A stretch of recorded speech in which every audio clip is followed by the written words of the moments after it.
Sure, every team wants to win the World Series, but which teams need to win the World Series?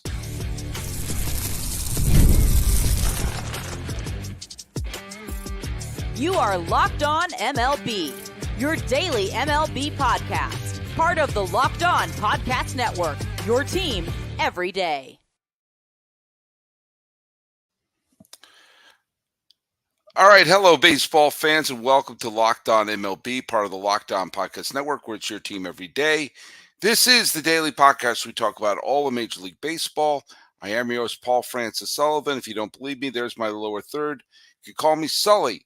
I've been a baseball podcaster for well over a decade now, and I'm in my sixth season here at the Locked On Podcast Network. Follow us at Locked On MLB Pods on Twitter, or whatever it's called now. And on Instagram, I'm your pal Sully. I'm at Sully Baseball on Twitter, Sully Baseball Podcast on Instagram. And if you are listening to us every single day, I implore you, if you're going to make any comments, please use the hashtag EverydaySully, because it's an idea of who's listening to us every single day. Hey, today's episode is brought to you by Monopoly Go. Monopoly Go is, well, it brings out my competitive side. As a big fan of Monopoly Go, the mobile hit twist on the classic Monopoly. Join your friends and download Monopoly Go, now free on the App Store and on Google Play. And a quick note, I am also guest hosting. I guest hosted last week, and I'm guest hosting this week on Locked On A's. It's not a repeat of this show. It's a completely different show. So if you're a fan of mine and you want to hear me, and hearing me 5 days a week is not enough, go over there to Locked On A's. You can hear what I'm talking about. The mess, the off-the-field mess, there's the Oakland A's. But you know what? They're playing okay. They won the other day against the St. Louis Cardinals, and they've been doing okay after their horrific start. Hey, let's quickly talk about the trivia question that I brought up. Whitey Herzog, who died the other day, Hall of Famer Whitey Herzog, was fired from his job from the Texas Rangers, not because he was doing badly, but because the owner of the Rangers lusted after another manager. And Scott Horsemeyer got it correctly. The manager that they were lusting after was Billy Martin. And Billy Martin and Whitey Herzog became bitter rivals when the Yankees and the Royals clashed in the late 70s. So there you go. Scott Horsemeyer and a couple other people got it correct. And I just want to say one thing. I got a bunch of nice notices and comments about the episode where I honored the memory of Whitey Herzog and of Carl Erskine. And one comment really caught my eye, and I just want to bring it up quickly here as my computer is slower than anything. I'm using an Apple Lisa. So maybe that's part of the problem. I should probably upgrade it from the Lisa. But Nick W., who's a listener, says, I can't say I've heard of Carl Erskine, but he sounds like a great human and an advocate for goodness. And, hey, I don't expect everyone to have earmarked Roger Engel's The Boys of Summer like I did when I was about 9 or 10 years old. But, yes, Carl Erskine was a big star at his time, but the reason why I try to take a moment or two to honor people during the regular season and also during the in memoriam video is to try to keep their memory alive. And if for no other reason, to have someone say just like that, I've never heard of him. Sounds like a good man. I have to do an apology here. When I was wrapping up one of the live streams like I'm doing right here, I ended the live stream and I saw, just as I was ending it, someone posted a question, and I don't remember who posted it. So whomever it was, I remember the question. I don't remember the viewer. So the question was, who needs to win the World Series the most this year? And I thought it was a fascinating question. I do this suffering index where I try to quantify which team, which fan base is suffering the most. And while by my metrics, Cleveland's won again as the most suffering fan base. I think after this year, Oakland is going to skyrocket to the top because they're just brutal, and at least Cleveland is going to be there. By the way, and I was reading about potential moves of franchises in the 70s. There was a bunch that almost happened. We were this close to having the New Orleans Indians. They almost moved to New Orleans. But I digress. That question of which fan base is suffering the most and needs to be relieved of their suffering is an interesting question. But the question about what team needs it the most this year is a different question because, of course, every team wants to win the World Series, but some teams need to. Some teams need to take pressure off of the organization. Some teams need to because the expectations are sky high and winning a World Series is imperative. Some teams need to because they made very, very expensive gambles that could be justified by winning it all. These are all elements that, to me, constitute the franchises that need to. Some have managers on the hot seat or general managers on the hot seat, and some have the reputation of winning all the time with the reality that it's been a while. And so I picked the 10 franchises that need to win the World Series for various reasons the most. I'm going to start with number 10, which is the Milwaukee Brewers. Now, the Milwaukee Brewers, the franchise, the Milwaukee Brewers, have never won the World Series. They've only been in the World Series once, and that was back when they were an American League team. Now, the city of Milwaukee has had a World Series title. The Milwaukee Braves won in 1957. Yes, that means Milwaukee has a more recent World Series title than Cleveland. We'll get to that in a minute. Milwaukee has a window of opportunity that is not gigantic, and they've already started to dismantle the team a little bit. They traded away their ace pitcher. They let their top manager go. However, they've come off to a pretty solid start, and they don't look half bad. And they've got a lot of young players on their team that make you go, ha. Winning a championship, the first ever in franchise history, would take a lot of pressure off that team.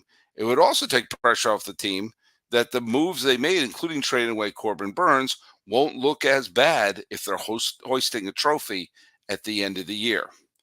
Number 9 would be the San Diego Padres. The Padres are another franchise. They've never won the World Series, again, unless you count the made-for-TV movie starring Gary Coleman called The Kid from Left Field, and most people don't. They spent a pile of money to bring in the likes of Manny Machado and Xander Bogaerts and Yu Darvish, and they traded away piles of prospects to get Juan Soto. Now, as it turned out, Soto was only there for a few years, and they flipped him for a bunch of pitchers, and some of whom, including King, have pitched quite well for them, thank you very much. But they are still a frustrating team with a bit of a cursed background, and they've never won it all. And the notion of them never winning it all is starting to weigh a little bit on the team and the city, who have lost a basketball team and lost a football team, both of them losing to Los Angeles. So they're a city that I have nicknamed Buffalo by the Sea because they have an underrated, cursed sports history. Winning a title would mean so much for the San Diego fans and for their franchise. Number 8 would be the St. Louis Cardinals.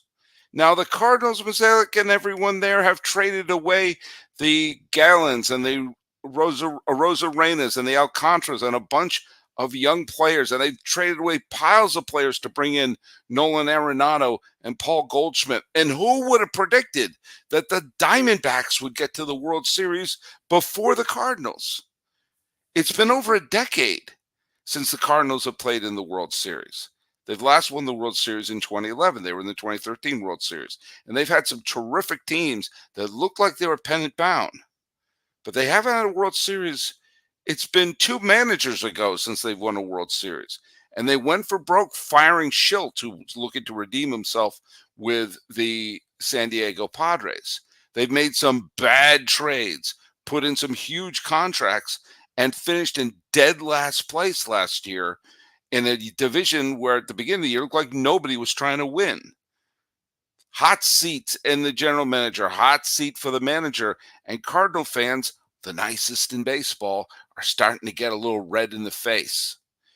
And that will bring us to number 7, another team with red hats that have signed players to big deals and lost some key players. That would be the Angels. The Angels are playing in what is right now, stunningly, a non-competitive AL West. Yes, it's early and one team could put the aft thrusters on. But they've lost Ohtani and are in danger of completely wasting the prime of Mike Trout. Mike Trout's come out and he is hitting home runs left and right, trying to get this team back on the postseason track. But believe it or not, with the Tigers looking pretty good and having a decent chance to win the AL Central, if the Tigers win the Central, the team with the longest postseason drought would be, drumroll, the Angels. They haven't had a winning season in a bunch of years, and they totally wasted the combination of Ohtani and Trout. Winning a title with Trout would justify a whole lot. It may not happen unless the AL West opens up. We get back, we're going to talk about some of the other teams that really need to win the World Series this year to get a lot of the pressure off of their back.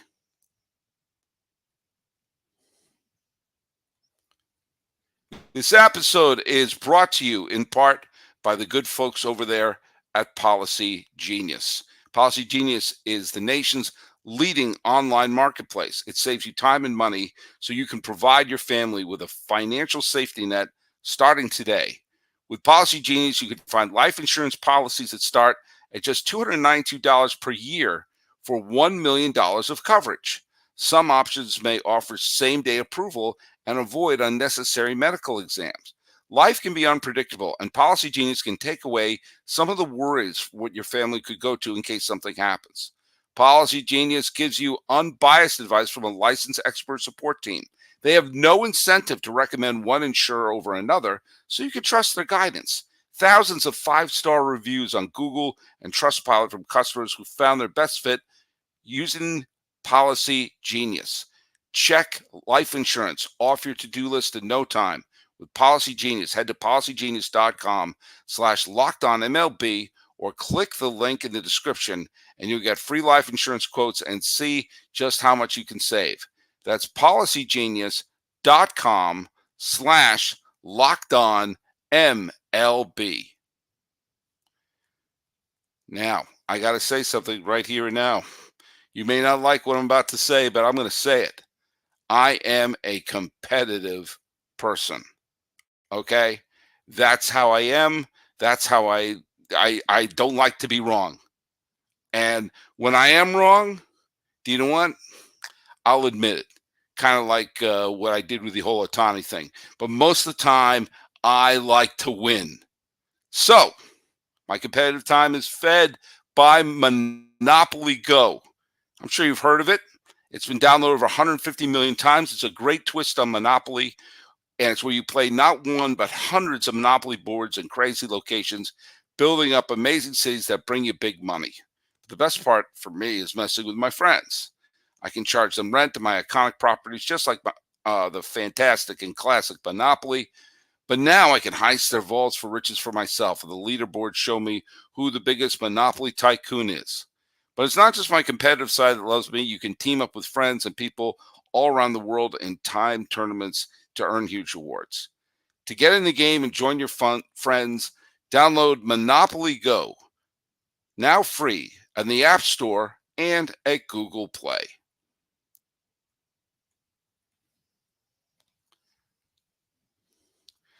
Hey, everybody, Locked On has created Locked On Sports Today as the alternate for Fox Sports and ESPN. It's a free 24/7 streaming channel programmed for you every day to bring the biggest stories without all the screaming. Locked On Sports Day brings you can't-miss analysis, opinions, and news streaming 24/7 on YouTube or the free Amazon Fire TV channel app, part of the Locked On Podcast Network, where it's your team every day. Continuing our rundown of the teams that need a World Series the most, after the Angels come the Mariners. Now, the Mariners have made a bunch of big moves, risky moves, and moving some of their big players around.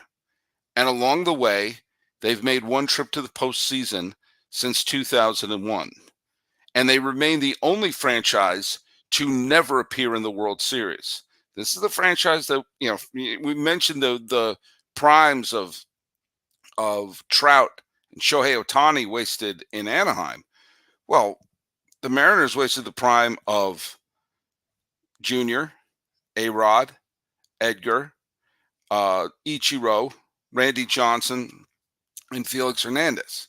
Now, some of them, A-Rod and Randy Johnson wound up winning titles elsewhere, but think of those other stars I just mentioned who never even got to play in a World Series in the Pacific Northwest.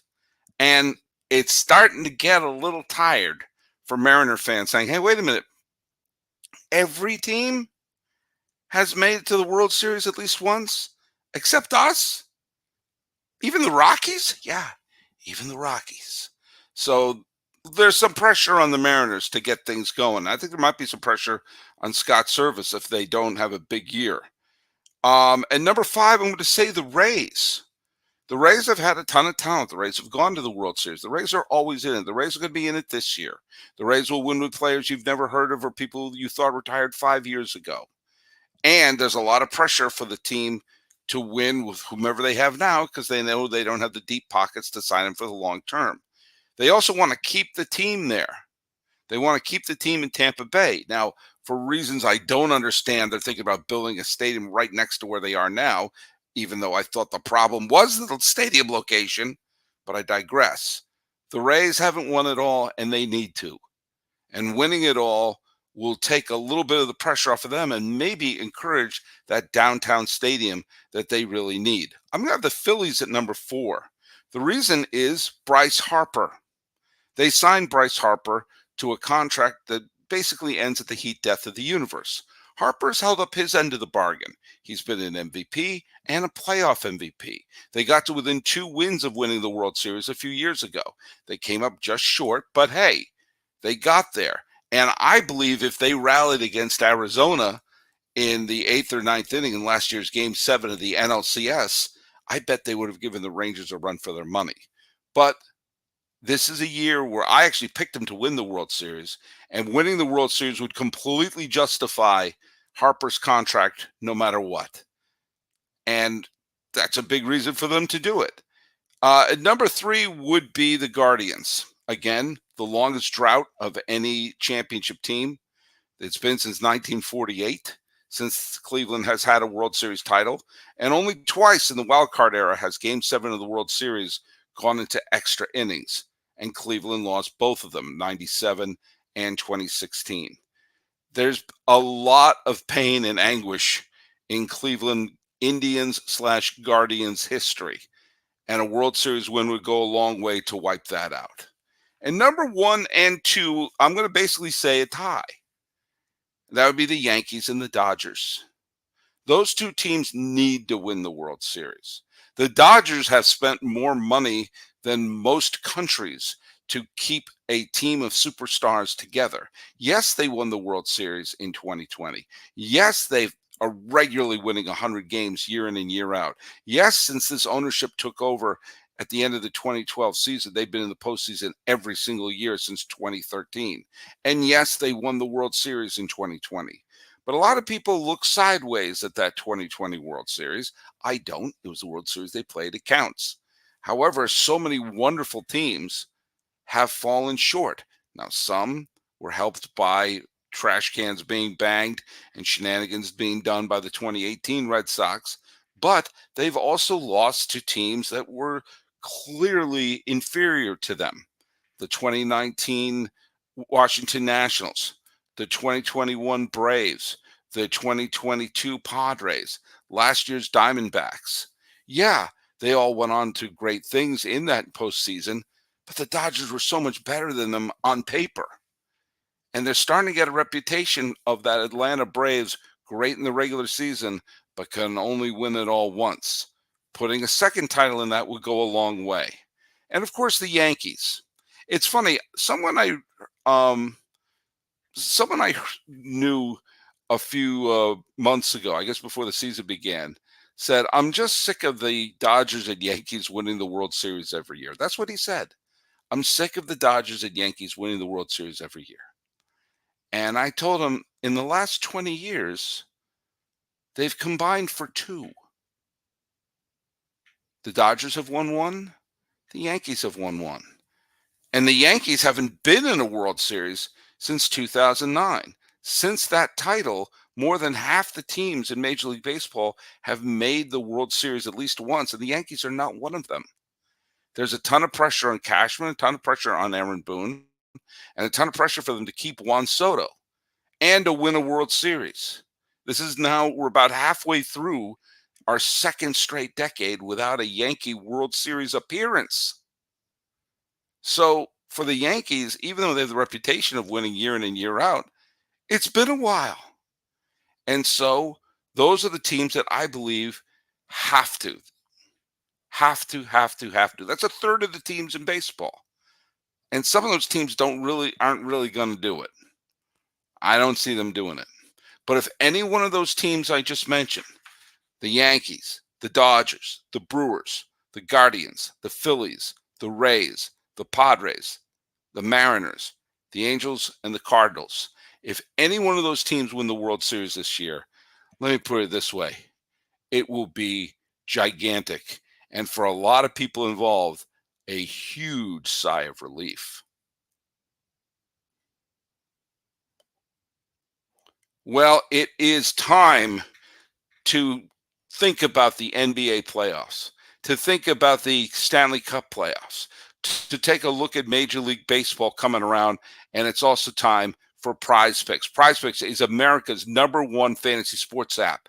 With more than 3 million members, it is the easiest and most exciting way to get in the action while you watch your favorite sports and players. Just pick more than or less than on 2 or more players' stats and watch the winnings roll in. Now, if you get the playoff action that's starting now, we're starting to see teams get eliminated in the NBA already, and you can win up to 100 times your money on PrizePicks as you and the world's best players take the game to a new level during the NBA postseason. It's the best way to get on the action in more than 30 states across the country, including Texas, Georgia, and right here in California. PrizePicks even offers injury insurance, so your entries stay in play even if one of your players get injured. For baseball games, you have to have a player who registers 2 plate appearances or less, and PrizePicks will have your back and not count that as a loss. And quick withdrawals, easy gameplay, enormous selection of players and stat types are what make PrizePicks the #1 fantasy sports app. PrizePicks now offers Apple Pay for quick and easy deposits into your account this basketball postseason.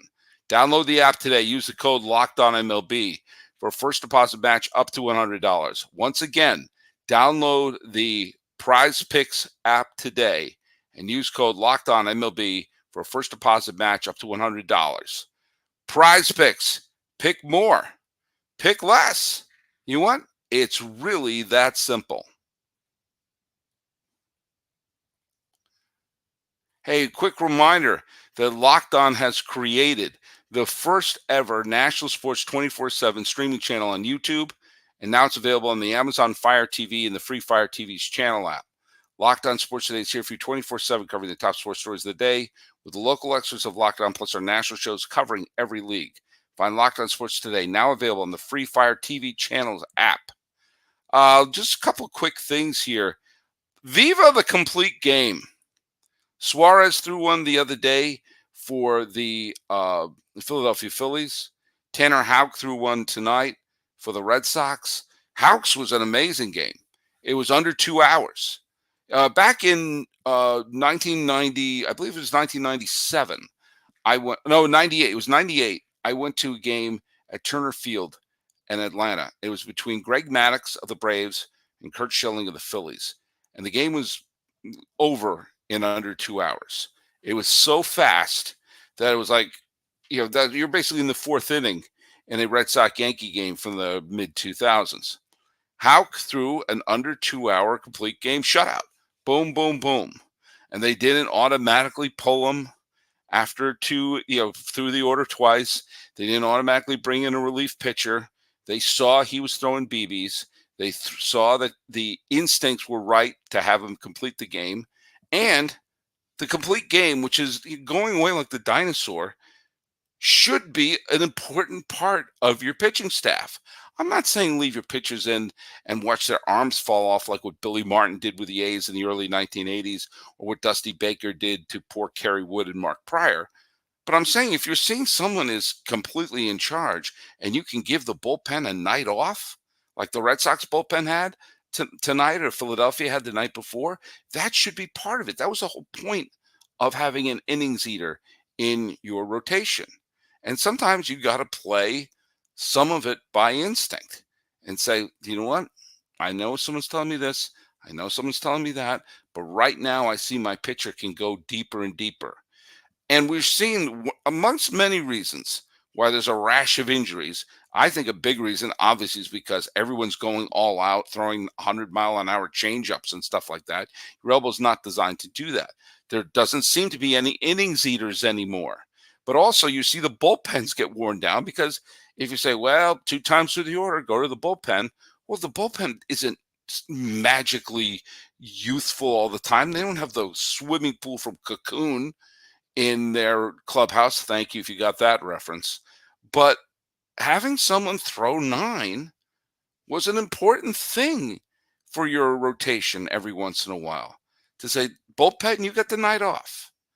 You got the night. Everyone can rest their arm out. Such and such has it.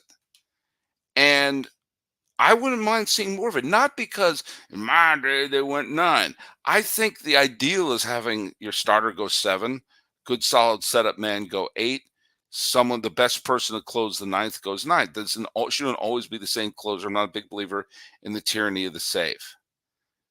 But I understand why you have the analytics. I understand why you use the best information and you use the information the best you can. But every once in a while, you have to say, I know on paper this is what I'm supposed to be doing. However, I'm looking at the right thing to do right now. The Red Sox bullpen got the night off. The Phillies bullpen got the night off the day before that. Viva the complete game. We need to see more of that, not just for old school reasons, but because, well, it's helpful to a pitching staff. Which brings me back to John Schneider. Remember I called for John Schneider's head about a week ago, and then suddenly the Blue Jays went on a rampage, and I was like, oh, maybe it was premature. Always see what the fans are saying day in and day out. And I saw John Schneider was blowing up on Twitter, or whatever the hell it's called now, because he handled the pitching staff in the collapsing loss to the Yankees today in a way that got all of Canada absolutely enraged in him. Absolutely enraged. And a big part of it is they brought in Eric Swanson, who had not pitched all year before, because of injuries and everything. He has not appeared in a game until today, and brought him in a save situation against the Yankees and a chance to, complete a sweep. And he got hammered, and then the bullpen collapsed, and Judge got a 2-run single, and absolutely everyone on Blue Jays Twitter is screaming screaming at Schneider for his decisions. Now, were the decisions made on high like they supposedly were during the playoffs last year? I don't know, but the overall thought process was he's relying too much on analytics, relying too much on, well, this is what the paper said, even though I'm seeing that this pitcher is not the right one to go in now, or I'm seeing that this hitter is, has got a bunch of hits recently. Maybe he's doing well. I know that there's the idea of a streak and hot hitter is a fallacy in many people's eyes, but maybe you say, hey, if this person's doing well, why don't we keep playing them? Is that the whole idea? Like, oh, you went 2 for 4 with a home run? Sit down. And of course, people were saying like Varsho homered twice today, so he's benched tomorrow. Keep an eye on that.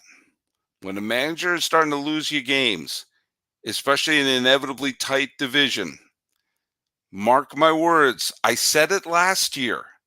He wasn't the man for the job long term. I said it this year. How many years do I have to say it? Now, if the Blue Jays do indeed win, I will eat my words. And I've eaten my words about some people, including the manager, including why am I blanking on his name? Oh my God!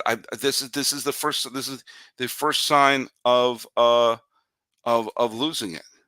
The Braves manager. Why can't I think of the Braves manager's name? I'm you know what? It might be time. Snitker. Why couldn't I remember Snitker's name? I know there are a lot of Snitkers. But I said, what, was he the right guy for the job? And he turned out to be. Schneider may be the right guy for the job.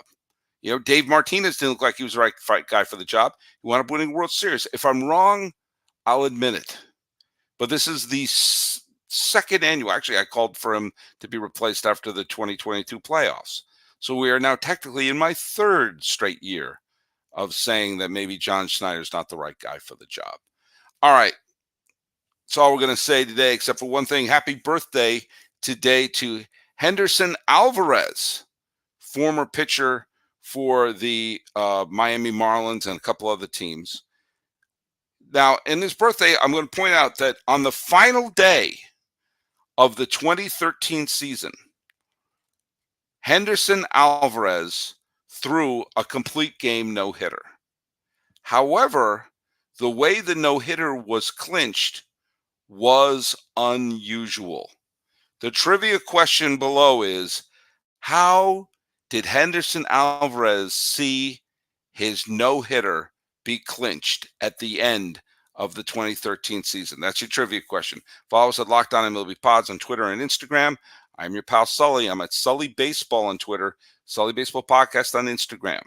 Talking about the teams that need to win, not just want to win. This has been Locked On MLB. I am your host, Paul Francis Sullivan. Please call me Sully.